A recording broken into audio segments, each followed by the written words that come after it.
मेरे अजीज दोस्तों और बुजुर्गों, उत्तर प्रदेश के मुख्यमंत्री, बरेली के वाकया हुआ, बरेली का वाकया हुआ तो बोले हम सिखा दिए वो करे। अरे मुख्यमंत्री बाबा, वो फतेहपुर की दरगाह में गुंडे घुस गए, एक वली की दरगाह में गुंडे घुसकर दरगाह को, खबर को लाठियों से मार रहे थे। आपकी मुंह में जबान नहीं हिली?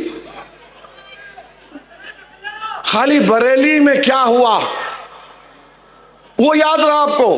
फतेहपुर की दरगाह का याद नहीं आया बाबा आपको? उस पे भी कुछ बोल देते, नहीं बोले क्योंकि मारने वाले इनके मित्रों थे। अजीब मामला है, दोहरा रवैया, दोहरा रवैया का यही तो हमारा गुस्सा है।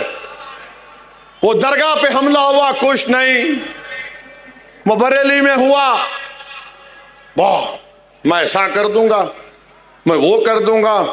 एक बात याद रखो, दुनिया जब तक कायम रहेगी अल्लाह के हुक्म से, हम कट जाएं मर जाएं मगर कभी खत्म होने वाले नहीं हम इंशाअल्लाह ताला। हम कट जाएंगे, तुम्हारी गोलियों का शिकार हो जाएंगे, तुम्हारे तशद्दुद की वजह से हमारे घर बार जल जाएंगे मगर खत्म होने वाले नहीं है, याद रखो। अगर खत्म हो जाते तो फिर करबला के लोग अब तक जिंदा हैं, इमाम हुसैन जिंदा है, अहले बैत जिंदा है और यजीद मलून मुर्दा है। जुल्म करने वाले खत्म हो जाते और हक का परचम उठाने वाले अल्लाह उनके नाम को जिंदा रखता। तो आपको और हमको डरने की जरूरत नहीं है। फिरौन भी बड़ा दावा करता था कि मेरी हुकूमत है, नमरूद भी बड़ा दावा करता था मेरी हुकूमत है, मैं आग में इब्राहिम को डाल दूंगा। दुनिया ने देख लिया कि नमरूद की हुकूमत खत्म हुई, फिरौन की हुकूमत खत्म हुई, यजीद पलीत खत्म हो गया। ये जुल्म करने वालों की थोड़े दिन बाकी है, अल्लाह जानता। मगर अपनी हिम्मतों को बुलंद रखिए, डरने और घबराने की जरूरत नहीं है।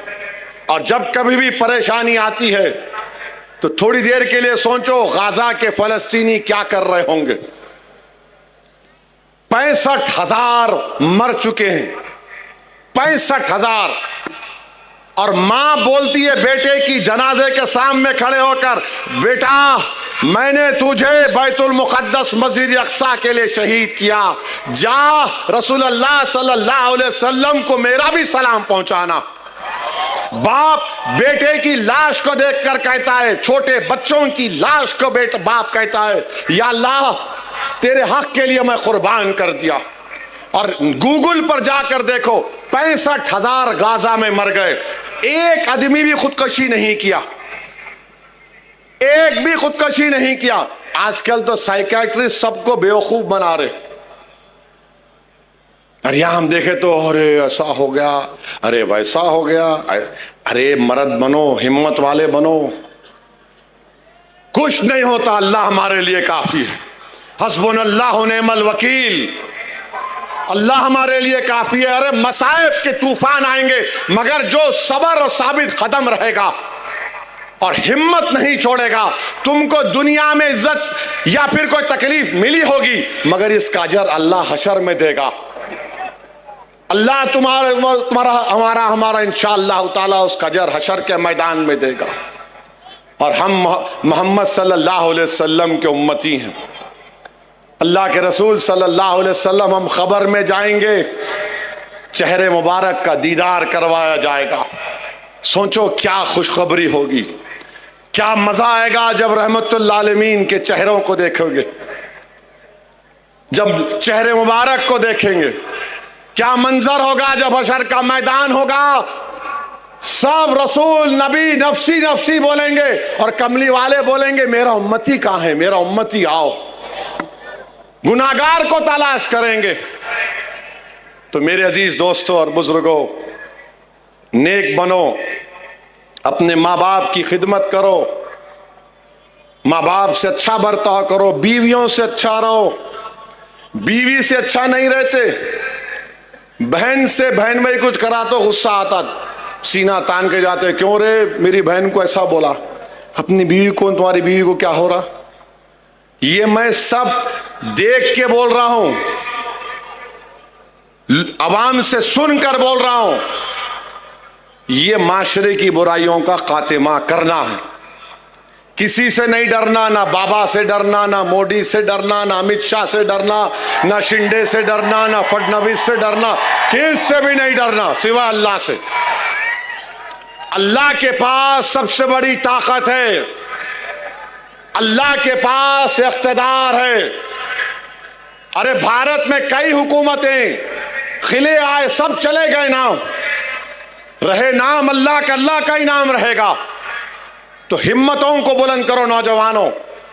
होता है थोड़ी फिक्र होती है, अरे ऐसा हो गया, मगर दिल को बोलना ठहर, अल्लाह है।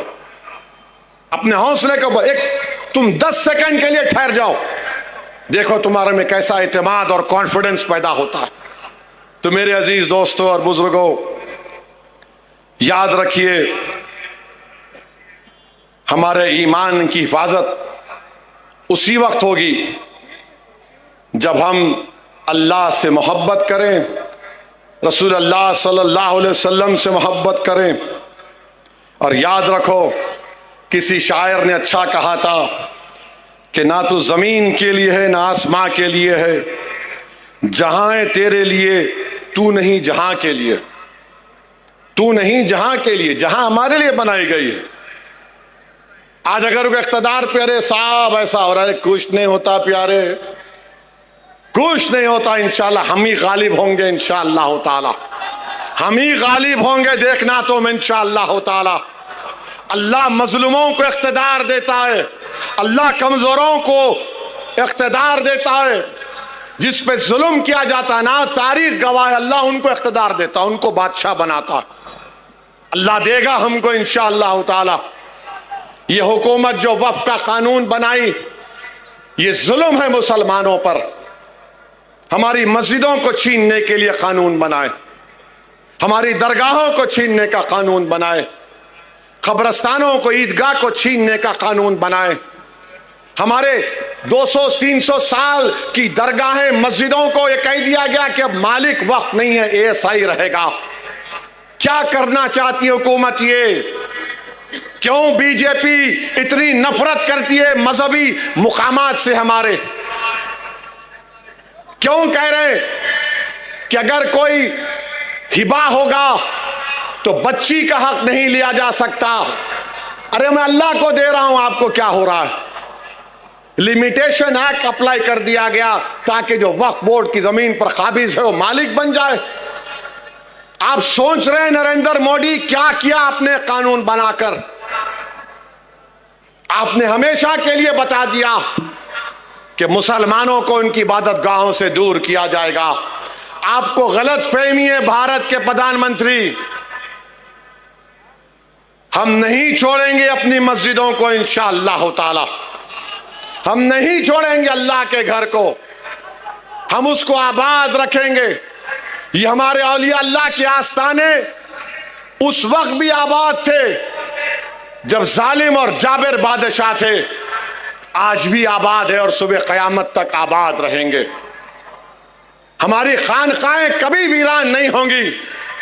वहां पर अल्लाह का नाम लेकर दिल पर ज़रब मारकर जिक्र किया जाता है, वो होता था, हो रहा है और होता रहेगा इंशाअल्लाह ताला। हमारे कब्रस्तानों में हमारे बुजुर्ग सीना तान कर सो रहे हैं, आप उसको भी छेड़ना चाहते हैं? मेरे भाई, ये वक्त मुत्तहिद रहने का है, ये वक्त मुत्तहिद रहने का है। और सुन लो भारत के मुसलमानों, सुन लो इचल करांजी के मेरे गयूर नौजवानों, तुम अगर अपनी सियासी लीडरशिप को मजबूत नहीं करोगे, नुकसान हमारा होगा, किसी का नहीं होगा। सियासी लीडरशिप बनाओ। बल्दिया का इलेक्शन आएगा, एक होकर वोट डालो।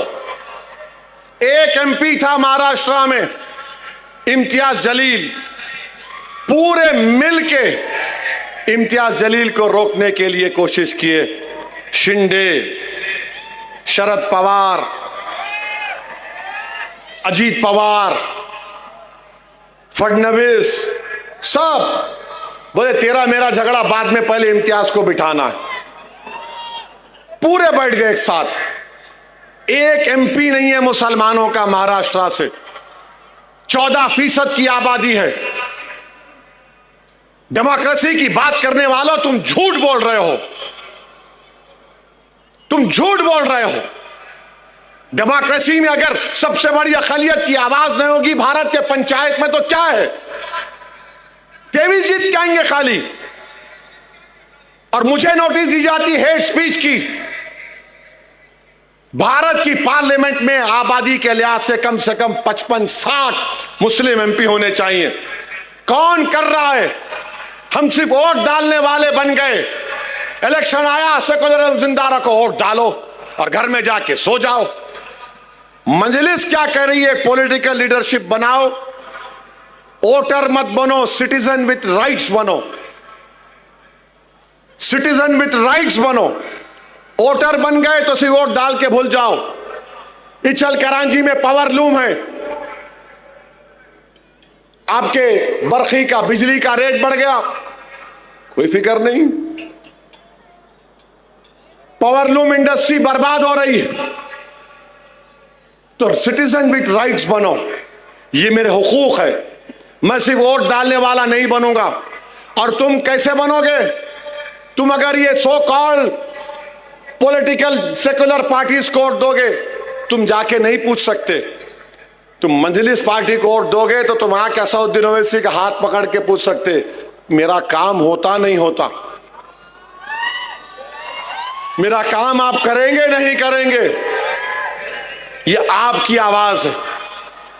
याद रखो, पॉलिटिकल लीडरशिप बनाओ। वो जरांगे पाटिल खाली एक धरना बैठा 2 दिन 3 दिन, पूरा हुकूमत सामने आ गई उसके। आप खाली नारे मारेंगे, खव्वाल है क्या है? कुछ असर होगा नहीं होगा। ताकत यही है कि तुम मुत्तहिद रहो। यकीनन बीजेपी को हराओ, मोदी को हराओ, फडणवीस को हटाओ, मगर ये बोझ सबको उठाना है। ये सब मिलके क्या करें? नहीं तू ये ले ले, इसको तू हटा, हम बैठ के मलाई खाएंगे बाजू में। ये नहीं हो सकता मेरे भाई। नौजवानों, देश का मुस्तकबिल आप हैं। आपको उठना पड़ेगा।